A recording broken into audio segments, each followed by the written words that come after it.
BJP के राष्ट्रीय अध्यक्ष जेपी नड्डा मध्य प्रदेश के प्रवास पर आए और उन्होंने जो कुछ कहा, जेपी नड्डा के उस बयान ने बीजेपी नेता जो पुत्र हैं उनके भविष्य को लेकर सवालिया निशान लगा दिए। बीजेपी नेता जो हैं पुत्रों के भविष्य को लेकर सोचने लगे और अब यह कहा जा रहा है कि कैलाश विजयवर्गीय के फार्मूलों से बचेगा नेता पुत्रों का भविष्य या बनेगा नेता पुत्रों का भविष्य। ऐसा कैसे और कैलाश विजयवर्गीय का यह फार्मूला क्या है, मैं आपको बता दूंगा इस बात को। लेकिन उससे पहले यह भी बताऊंगा कि जेपी नड्डा दरअसल जब भोपाल पहुंचे थे तो उनसे पत्रकारों ने पूछा था, नेता पुत्र जो है बड़े दावेदार हैं, चाहे वो विधानसभा चुनाव हो या नगरीय निकाय चुनाव हो, तब जेपी नड्डा की तरफ से कहा गया था कि उनकी प्राथमिकता जो है वो बीजेपी के कार्यकर्ता हैं, जमीन से जो जुड़े हैं, जो जमीन से जुड़कर काम करते हैं, बूथ संभालते हैं। नेता पुत्र उनको प्राथमिकता में नजर नहीं आते हैं, इसलिए नेता पुत्र जो हैं उनको प्राथमिकता में रखते हुए पार्टी हमेशा कार्यकर्ताओं को जैसे तरजीह देती है ऐसे भी तरजीह देगी।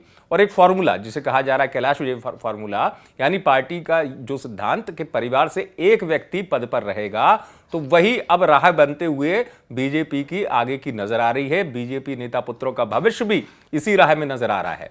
जैसा कि आपको बता दूं, कैलाश विजयवर्गीय फॉर्मूला क्या है। 2018 में आपको याद होगा कि कैलाश विजयवर्गीय जो है उन्होंने स्वयं चुनाव नहीं लड़ा था, परिवार से एक पद की बात आई थी। उनके पुत्र आकाश विजयवर्गीय ने उनकी जगह चुनाव लड़ा था, चुनाव जीते थे। अब चूंकि मध्य प्रदेश में इतने दावेदार हैं नेता पुत्र कि 2023 की पिक्चर में सब नजर आना चाहते हैं, तो उसको लेकर अब जेपी नड्डा का यह बयान काफी कुछ कह रहा है। और क्या बड़े नेता जो बीजेपी के हैं वो भी इसी फॉर्मूले पर चलेंगे कि कैलाश विजयवर्गीय की तरह अपने आप को पीछे रखेंगे, अपने पुत्रों को भविष्य बनाने के लिए आगे रखेंगे। कई दावेदार हैं, आपको पता ही है, चाहे वो गौरीशंकर शेजवार जैसे वरिष्ठ नेता के पुत्र मुदित हों, चाहे वो केंद्रीय मंत्री नरेंद्र सिंह तोमर के पुत्र देवेंद्र तोमर हों, गोपाल भार्गव के बेटे अभिषेक भार्गव हों, या कई नाम हैं इस तरीके के, सुमित्रा महाजन के बेटे मंदार महाजन हों, सबको 2023 में अपने आप को प्रस्तुत करना यानी चुनाव लड़ने की इच्छा सबकी है। और ये दावेदार बताए जा रहे हैं क्योंकि भविष्य भी जो है आगे इसी तरह चुनाव लड़के इनका तय होगा।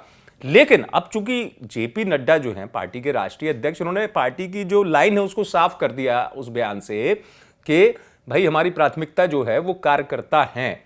तो क्या नेता पुत्र जो हैं अब उनको लेकर जो प्रायोरिटी की बात कही जा रही थी प्राथमिकता की, वो पीछे रह जाएगी, या फिर वही होगा कि कैलाश विजयवर्गीय वाले फॉर्मूले पर चलना पड़ेगा, जो बड़े नेता हैं बीजेपी के दिग्गज वो पीछे आएंगे, उनके पुत्र आगे जाएंगे, पार्टी इसी फॉर्मूले पर चलेगी, परिवार में एक ही पद रहेगा। यह देखने वाली बात होगी। लेकिन आप देखते रहें एमपी तक।